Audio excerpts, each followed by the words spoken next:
Sitting Guilds International Spoken ESOL Test, Expert Level, Thursday, June 19th. Sheila Benestead, test begins. Hello, my name is Vincent Smidovic. Can you spell your family name for me, please? It's B-E-N-E-S-T-A-G-D. Thank you. And where are you from, Sheila? I come from Norway. Thank you. Now, in the first part of the test, I'm going to ask you some questions about yourself and your ideas, all right? Okay. So, personality. How would you describe your personality, Sheila? I would say I was quite outgoing. I'm curious, but when I'm in new situations or when I'm not sure of myself, then I'm quite shy. Thank you. And studying. Which subjects at school were you most inspired by? I think I would say English. Why? Because then I could learn something that I could use all over the world if I wanted to. And it could give me access to literature and music. Thank you. And what about public services? Tell me something about local government services provided in this area. Well, here in Sydney I've used the tourist information and I've used the bus, but I'm not sure if they are public or private. Thank you. And what about reading and literature? Tell me something about your reading habits.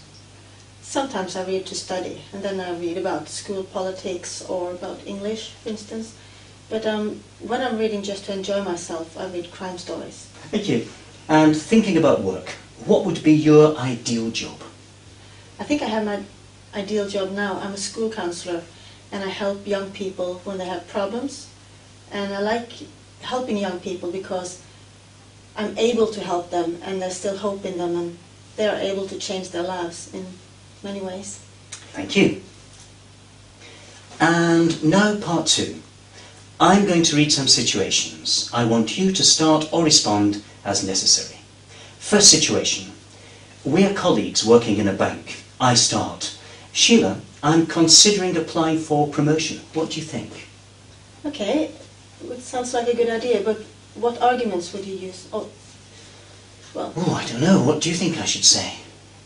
I don't know, you've worked there for quite some time, haven't you? Over 10 years. Over 10 years. And have you had a raise before? Ooh, not for a long time. Yeah, and are you doing other chores now than you used to? No, I don't think so. Okay. Do you think I'd be right for the job? Yes, I think so. Because you know the system and you know the people and you know everything you work with very well. Thank you. I'll give it a try. Yeah, good luck. Thank you. And second situation. We are friends who share an apartment. I want to have a party. You don't. You start. Are you going to have a party here? Well, I thought so, yeah. This weekend? Yeah. But I'm going to have my exams on Monday, so it wouldn't be very convenient for me. Can you stay with somebody else? Yeah, but I live here. Well, so do I. Yeah, but you should have asked me before, because then you would have known. Yeah, I'm sorry I didn't ask, but... Yeah, but why didn't you ask? Because you knew I would say no? Or... No, it's just that you're always so busy. Yeah, but you could have texted me on the phone. It slipped my mind. I mean, come on, just a party. Yeah, but what do you want to celebrate? It's the day before my exams. Just for fun, but... Okay, I'll put it off till the next week. You will? Oh, thank you, Vincent. You're adorable. Thank you. And now, part three. In this part of the test, we're going to discuss something together, all right? Okay. Here are some quotes from a recent survey of language students.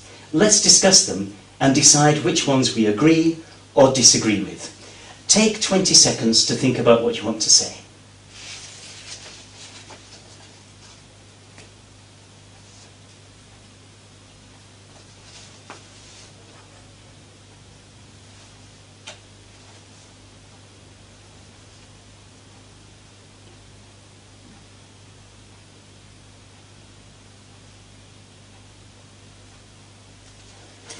Why don't you start? Should I just pick any of these? Learning a language in a country where it's spoken is always best. Do you agree? To a certain extent, yes, but you should learn something before you go, or else you'll just be scared and you won't learn too much. Well, what do you think you should learn before you go? You should learn some important words, and maybe you should know something about the place you're going to. But then, for instance, if you go to England, if you know the words please and thank you, then all you need is some nouns. You know, milk please, coffee please, and then you're started. Yeah, that's very interesting. I've got one that I thought, there's no such thing as a gift for languages. I don't agree. I think some people are just natural. What do you think? I think some are more natural than others, but you still have to work to learn a new language, I think. At least if you're older than 4. When you're 4, it may come natural. Yeah. What others have you got? A good course book is better than a teacher. I don't agree. Neither do I. I don't. I think a good book is a supplement to a good teacher. And if you have a bad teacher, maybe the book can help.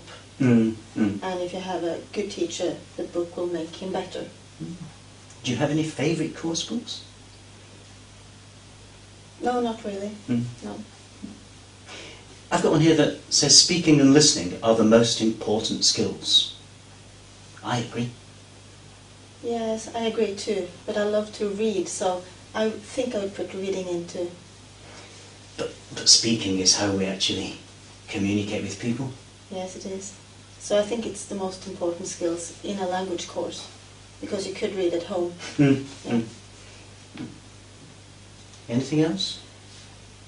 Well, use your dictionary to look up all new words. That's what they told me at school. Yeah, I don't agree, because if you do that every time you learn a new word, then you won't learn it because you won't use it. You will just be stuck in your old language, your mother tongue.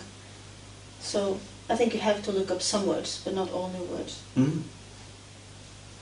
And I've got here, you must start by learning the grammar first. Seems logical. I think for some people that might be the right thing to do, but it's not the right thing to do for me, because if I had to learn a lot of grammar before I learned the words, I would just be put off. Would you? Yes. So you don't want an explanation for everything? At least not in the start. Maybe later, because I'm curious. So I would ask, why do you put these words in these connections and other words in other connections? Then I'd ask, I think, yeah. But not in the beginning. Right, thank you. In part 4, you're going to talk on your own for about 2 minutes.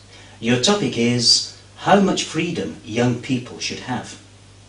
First, think about it for 30 seconds and make some notes if you want. So, your topic is how much freedom young people should have.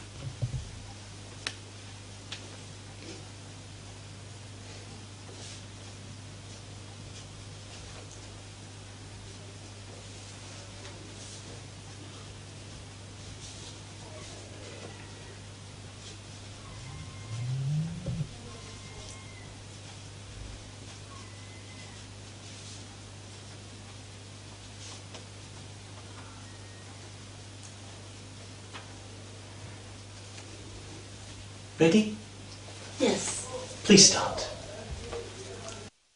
Okay, first of all I want to talk a bit about what is a young person, because a young person can be 13 years old or he or she could be 18, and along with freedom comes responsibility, and young people are very different. In my country, when you're 16, for instance, you're allowed to do some things, and the parents lose some control of the child when they're 16. But when you're 18, you're supposed to be a grown-up, and you have the right to vote, for instance, and you can buy alcohol, and you can drive your car, but you have to be 20 to buy liquor, because liquor is more dangerous for your body. But as long as the young person stays at home, and the parents pay their bills, and give them food, I think it's fair that the grown-ups decide what the young person is supposed to do, and when the young person is supposed to be in bed, and the tricky things are if the child or the teenager chooses a friend that the parents don't like. How far should you go? And how far can you go before you push your child away from you? It's very hard. I have some notes here, and of course the parents, we are always trying to protect our children from dangers, and we have more knowledge and more experience, and we know more dangerous things than the child does. But also the child sometimes won't listen because we have warned them about too many things that they have experienced, that it's not dangerous. You know, you have to comb your hair before you go to school. You have to tie your shoelaces or you'll fall and, you know, get bruises. And a lot of these things haven't happened. So when we say that you shouldn't talk to strangers or you shouldn't take an unlicensed taxi, they'll do it anyway. So, Sheila, is the so-called generation gap inevitable? Yes, in a way, but I think the gap is changing, because in the earlier days, the young people, they struggled very much to become adults. And you went straight from being a child to being an adult. But now you are a teenager and things. And now I can see that more and more grown-ups, they are trying to be young. So the gap is changing. Or yeah. And will it get better in future? I don't know. I really don't know. But I hope that it is possible to communicate over the gap. Yeah. Thank you, Sheila. And that's the end of the test. Sheila Bernstead, end of test.